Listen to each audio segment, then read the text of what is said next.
open the image you want to modify in Photoshop.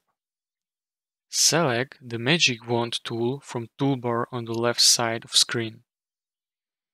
In the option bar at the top, uncheck the contiguous option.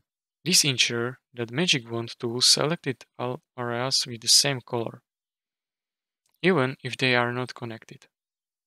Click on any black area in your image with the Magic Wand tool. This will select all black pixels in the image. After making the selection, choose the Paint Bucket tool from toolbar or press G on keyboard. Pick the color on the color swatch in toolbar and selecting the desired color. Click anywhere within the selected black area with the Paint Bucket tool. Change the color.